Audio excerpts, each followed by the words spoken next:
Hello, नमस्ते, welcome to my YouTube channel. नमस्कार दोस्तों, ये तीसरा टॉपिक है। आज हम विकास के नियम के बारे में अध्ययन करेंगे। इससे पहले हमने 2 वीडियो अपलोड किए थे।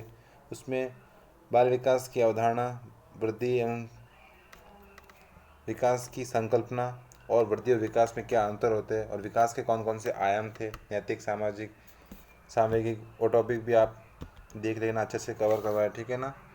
हमारा ये प्रयास रहेगा कि आपका साइकोलॉजी में अच्छे से अच्छे अंक आए। और ये बहुत अच्छे नोट्स हैं, मैंने मेहनत से बनाए, ठीक है ना। ये नोट्स पढ़ के आप एक अच्छी तैयारी कर सकते हो। और उम्मीद करता हूँ कि आप इस नोट्स को अच्छे से पढ़ लोगे, इस टॉपिक को अच्छे से कवर कर लोगे, तो आपका एक भी क्वेश्चन गलत नहीं होगा, ठीक है। ऐसा मटेरियल आपको गाइड्स में भी नहीं मिलेगा। सो स्टार्ट करते हैं। आज हम विकास के नियम, प्रिंसिपल ऑफ डेवलपमेंट के बारे में विस्तृत अध्ययन करेंगे, ठीक है। सो स्टार्ट करते हैं कि विकास के कौन कौन से प्रिंसिपल और नियम है, ठीक है। सो पहला है कि विकास विकास एक सार्वभौमिक प्रक्रिया है। Development is a universal process. इसके अंतर्गत क्या है कि विकास एक सार्वभौमिक प्रक्रिया है, ठीक है ना। ऐसा नहीं है कि भारत में विकास अलग तरीके से होता है और बाहर की कंट्रियों में बच्चों का विकास अलग गति से या होता है, जो भी है, ठीक है ना। तो ये ऐसा कुछ भी नहीं है। डेवलपमेंट एक सार्वभौमिक प्रक्रिया है। यहाँ बच्चों का विकास सेम सीक्वेंस में होगा, क्रमिक रूप से होगा, सुव्यवस्थित होगा। उसी प्रकार भारत के बच्चों का भी होगा, ठीक है। विकास एक सार्वभौमिक प्रक्रिया। विकास की प्रक्रिया सर्वत्र होती है, ये किसी विशेष स्थान या प्राणी तक सीमित नहीं है, अतः इसे सार्वभौमिक प्रक्रिया माना जाता है। विकास देश के किसी भी कोने में बच्चे का हो, वह समान रूप से होता है, क्रमिक रूप से होता है और सुव्यवस्थित रूप से होता है। विकास एक निरंतर प्रक्रिया है। Development is a continuous process. विकास सदैव निरंतर होता है, ठीक है ना। विकास, हाँ, कभी कभी विकास धीमी गति से हो सकता है, कभी कभी विकास तेज गति से हो सकता है, लेकिन विकास निरंतर चलता रहता है ना, जीवन पर्यंत। आपको मैंने एक बात बताई थी कि विकास एक ऐसी प्रक्रिया है जो निरंतर चलती रहती है जीवन पर्यंत, जबकि जो वृद्धि होती है ना, वो विशेष अवस्था तक आते आते रुक जाती है, ये जीवन प्रयत्न तक नहीं चलती है। और वृद्धि मात्रात्मक होती है, याद रखना, क्वांटिटी होती है। और जो विकास होता है वो मात्रात्मक प्लस गुणात्मक दोनों होता है ना। वृद्धि मतलब शारीरिक विकास में परिवर्तन होता है, वृद्धि को देखा जा सकता है, मापा जा सकता है। लेकिन जो विकास होता है वो शारीरिक, सामाजिक, सामूहिक, बौद्धिक, नैतिक, सभी तरह से होता है, ठीक है ना। तो विकास एक विस्तृत और व्यापक है, जबकि अभिवृद्धि संकुचित है ना। तो विकास एक निरंतर प्रक्रिया है। इस सिद्धांत के अनुसार विकास एक न रुकने वाली प्रक्रिया है। यह गर्भाधान से ही प्रारंभ हो जाती है तथा मृत्यु तक, जब तक इंसान की मृत्यु नहीं जाती तब तक विकास चलता रहता है। अर्थात विकास एक निरंतर प्रक्रिया है। इंपॉर्टेंट टॉपिक है ये। विकास के नियम बार बार पूछे जाते हैं। फिर कोई टॉपिक कुछ भी पूछ सकते हैं इसमें से, इस टॉपिक में से, कि इसमें से कौन सा विकास का सिद्धांत है या विकास का सिद्धांत से संबंधित नहीं है, ठीक है ना। तो आप इस टॉपिक को अच्छे से कवर कर लेना, ताकि आपका इसमें विकास और अभिवृद्धि से संबंधित आपका कोई भी क्वेश्चन गलत ना हो, ठीक है ना। मेरा ये प्रयास रहेगा कि आपको अच्छे से समझ में आ जाए।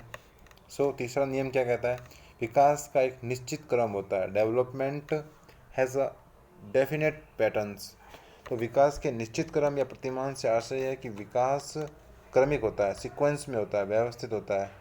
इसी क्रम में एक प्रजाति विशेष के सभी सदस्यों में एक जैसा निश्चित क्रम पाया जाता है। उदाहरण के लिए, चलने से पहले बच्चे बैठना, घुटने के बल चलना, अपने पैर पर खड़े होने की अनुक्रिया करते हैं तथा इसी क्रम में कोई परिवर्तन संभव नहीं है। मतलब विकास निश्चित क्रम में होता है। कोई बालक छोटा है गर्भाधान से, तो फिर पहले पेट के बल बैठेगा, फिर बैठेगा, ठीक है, फिर दीवार के सहारे खड़ा होगा, फिर धीरे धीरे चलना सीखेगा बिना सहारे। ये मतलब जो विकास होता है वो सीक्वेंस में होता है, स्टेप बाय स्टेप होता है। ऐसा बच्चा नहीं कि जो पैदा हो गया ना और फिर वो बैठना सीखा नहीं डायरेक्ट चलना सीख जाएगा, ऐसा नहीं होता है। विकास एक क्रम में होता है, ठीक है ना।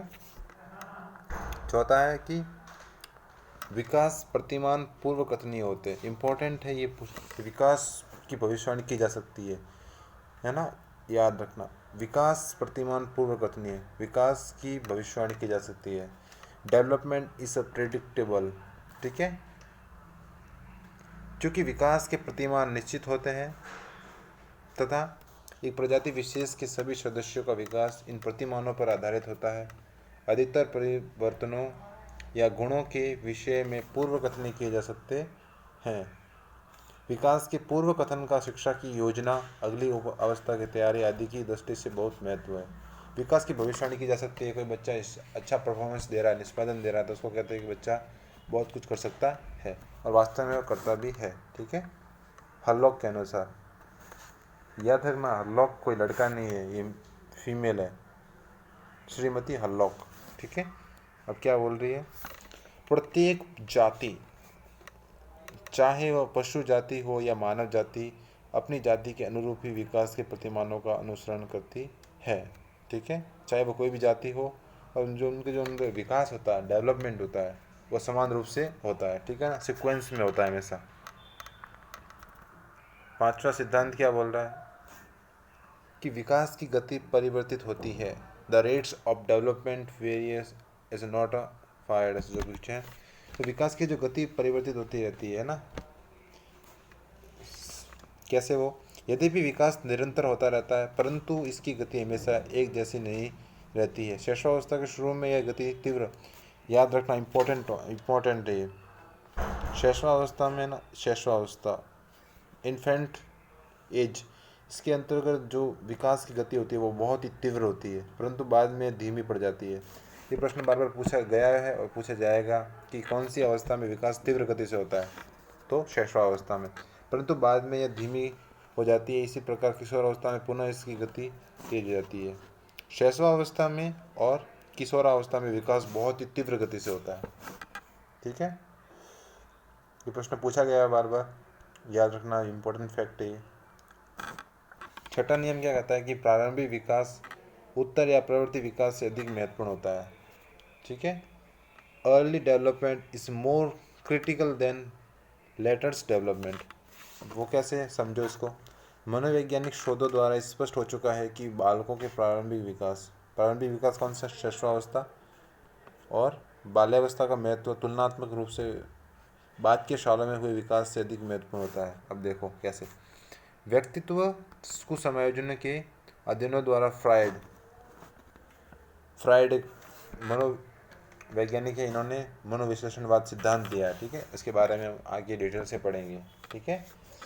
तो अध्ययनों द्वारा फ्राइड ने सर्वप्रथम ने बताया कि आरंभिक वर्ष जीवन में बहुत महत्वपूर्ण है। उन्होंने बताया कि बाल्यावस्था की अप्रिय अनुभूति या प्रौढ़ावस्था की विकृतियों का मूल्य कारण बन जाता है। ठीक है। एरिक्सन ने मनोसामाजिक विकास का सिद्धांत दिया, इसको भी हम आगे डिटेल से पढ़ेंगे। एरिक्सन साहब क्या कह रहे हैं, एरिक्सन के अनुसार बाल्यावस्था में ही व्यक्ति के गुण दोष का विकास होता है। ठीक है। इन्होंने मनोसामाजिक विकास का सिद्धांत दिया था, उनके अंदर उन्होंने 8 अवस्थाएं बताई, जो हम आगे डिटेल से पढ़ेंगे। फ्राइड के अनुसार मनुष्य को जो कुछ भी बनना होता है, इम्पोर्टेंट फैक्ट, मोस्ट इम्पोर्टेंट, आप साथ साथ में इसको लिख के भी जाओ और अपनी नोट्स भी बनाते जाओ, ताकि आपको अच्छे से समझ में आए और जल्दी से याद भी हो जाए। ठीक है। और जब एग्ज़ाम हो तो आप जल्दी से क्विक रिवीजन भी कर सकते हो। ठीक है। तो फ्राइड साहब क्या कहते हैं कि मनुष्य को जो कुछ भी बनना होता है वह 4-5 वर्षों में बन जाता है। मनुष्य को जो कुछ भी बनना होता है वह 4-5 के वर्षों में बन जाता है। ठीक है। इम्पोर्टेंट फैक्ट है ये। सातवां है कि व्यक्तिक अंतर का सिद्धांत, प्रिंसिपल ऑफ इंडिविजुअल्स डिफरेंस। व्यक्तिक अंतर का सिद्धांत यह होता है कि जो विकास होता है वो सभी बच्चों में क्रमिक रूप से व्यवस्थित रूप से होता है, लेकिन इसमें व्यक्तिक भिन्नता पाई जाती है। किसी बच्चे का सामाजिक विकास तीव्र गति से होता है तो किसी का लेट होता है, किसी का शारीरिक विकास कम होता है तो किसी बालक का शारीरिक विकास अधिक हो जाता है। ठीक है। लेकिन उनका जो क्रम होता है, वो सीक्वेंस होता है, वो एक सा ही रहता है ना, लेकिन फिर भी उनके अंदर व्यक्तिक भिन्नता पाई जाती है। ये सातवां सिद्धांत है। यद्यपि सभी बालकों के लिए विकासात्मक पैटर्न एक समान होता है ना, एक समान पैटर्न तो होता है, लेकिन बालकों के विकास में व्यक्तिगत भिन्नता पाई जाती है। विकास में व्यक्तिगत भिन्नता कई कारणों से हो सकती है, जिनमें से 2 मुख्य कारण है, एक तो वंशानुक्रम और दूसरा वातावरण। बच्चों में या बालकों के जो विकास में व्यक्तिगत भिन्नता पाई जाती है, उसके 2 ही कारण है, एक तो आनुवंशिक और दूसरा वातावरण। ठीक है।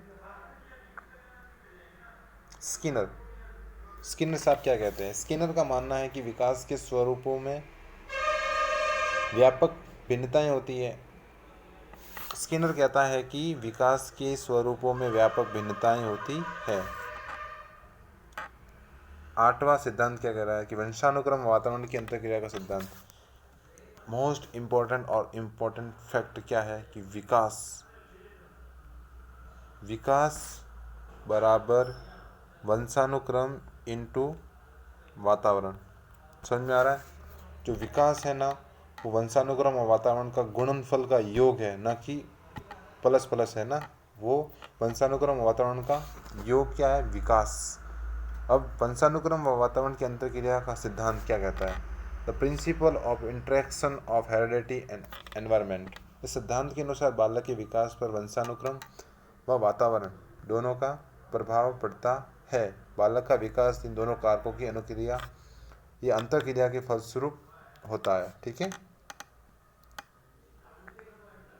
स्किनर के अनुसार, स्किनर साहब क्या कहते हैं?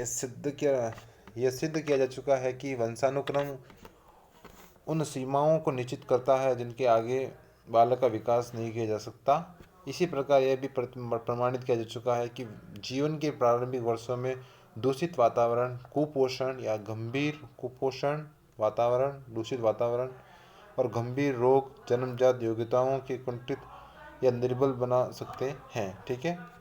आज हमने बाल विकास के नियम या विकास के नियम कितने पढ़े हैं?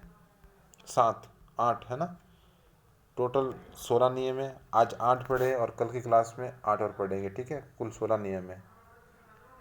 ठीक है। यदि वीडियो आपको अच्छा लगे तो प्लीज़ लाइक करें, शेयर करें, कमेंट करें और मेरे चैनल को प्लीज़ सब्सक्राइब करें ताकि आपके पास कोई भी जो वीडियो अपलोड हो नया तो आपके पास जल्दी से नोटिफिकेशन पहुंच जाए और सबसे पहले आज वीडियो को देख पाए और अपने एक बेहतर और एक अच्छी तैयारी कर सकें। मेरा यही प्रयास रहेगा कि आपका साइकोलॉजी में एक भी क्वेश्चन गलत ना हो और आपको ये साइकोलॉजी के कॉन्सेप्ट भी समझ में आना बहुत ज़रूरी है। ठीक है। बहुत ही मेहनत से हम वीडियो बनाते हैं। प्लीज़ लाइक करें, शेयर करें और कमेंट करें ताकि हमारा भी मनोबल बढ़े और आपकी भी अच्छी तैयारी हो जाए। ठीक है। Thank you for watching my video.